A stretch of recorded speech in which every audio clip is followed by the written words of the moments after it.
time for us to move on to the next segment, which is called Rapid Bias.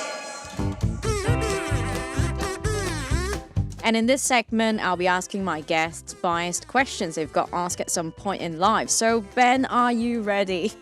I was never ready. I wasn't even ready for this. I was late to this. So yes. No, Your Honor. All right, let's go. First question. Yes. Where are you really from? Where am I really from? Go after yourself. Oh, no, I'm just joking. I tell people I was born and raised in New York, Queens, but I'm Korean. I just say it just to get out of the way because I know it's going to come like, no, where are you really from? I was telling you before, I was serving these beautiful, like great old ladies, like they both look like they're Queen Elizabeth, right? Super sweet. They're really nice, and then at the end of the service, like, oh, Sonny, oh, thank you for everything. What's your name? And I'm like, oh, and I was genuinely happy. Because I love old people. I have a soft spot for old people. I said, hey, my name is Ben. I shook her hand. She's like, no. What's your real name? And I was like, this bleep word. And I was, but she was nice. Like, that's the thing. People, like, racism, and there's a difference between racist and racial. You get what I'm saying? Like, racist is you genuinely just despise, a certain person because of the way they are. But this one, it's not like that. I just try to say, like, okay, she doesn't mean it because that's all she knows. And I told her my Korean name. I'm Korean. So I educated her. My name is Byung. I'm Korean. That's where my name came from my parents. And like, oh, it's beautiful.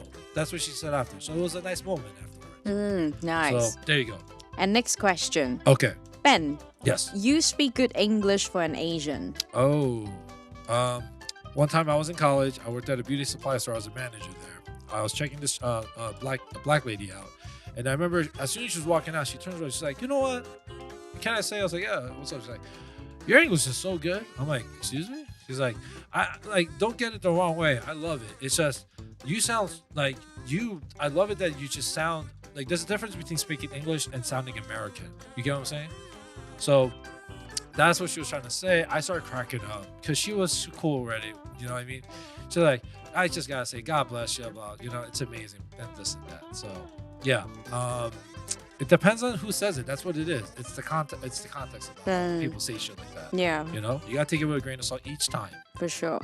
And the next one is Yes. Oppa Gangnam Style. Oh God, I can't stand it. I mean, now it's okay with Psy. Good for him. It was a great song. It was dope as hell. It was, another reason why K-pop got better, bigger and stuff. But it got really annoying when people were just like, that's all they kept talking about. That's all they were like, oh. I'm like, stop having a seizure. Go to the hospital. Just for the love of God. I know. Trust me, I hear it. I don't even know what's other cultural equivalent to that, but yes, I got a taste of it. I can't. But good for Psy though. He's the man. Love that guy. And then next one. Yes. Go back to your country. Okay, I'll be like, yo, go back to yours. But for now, I'm gonna chill. I'm gonna take it easy here. I love it. My response is always go F yourself. But yeah, when people say that, I just smile it off. I don't. That's the thing. When you smile it off and you just talk to them back, they're gonna be like, damn, that's your weapon right there. My dad, he got that all the time. But my dad was so frustrated because his accent is hard. He doesn't know the vocabulary, right? But when we're in the road together and someone mouths off and he tries to curse, I'll be the first one to curse for him. And then like afterwards, he'll be like, oh my gosh, thank you so much. And next one is, Yes. Are you from North or South Korea? Oh my God. What's it? I was seeing this chick. She's from Trinidad. And she asked me, that was one of the first questions she was asking me. And at first I was like, you can't say this. She's like, why? And then, I was like, okay, she's clearly not just trying to be a dick. So I told her, I was like, oh, North and South, blah, blah, blah.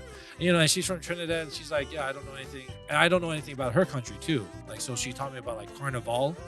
It was about slavery and stuff. I thought it was, like, a big sex orgy.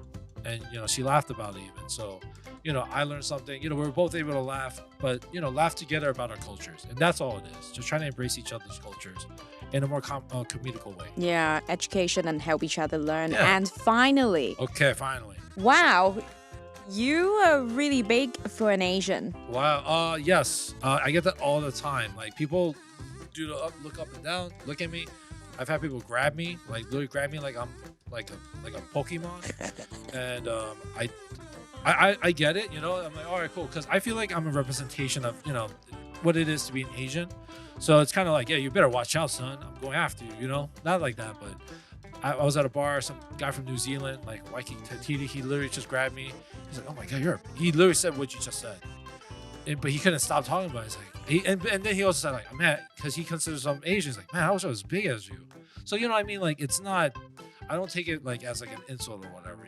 I think it's just like, oh wow, like people are watching. That's what it means. They're watching. They're kind of like, oh shoot, these Asians they're growing over 6 feet tall now, and they're smart. Oh my god, we're screwed.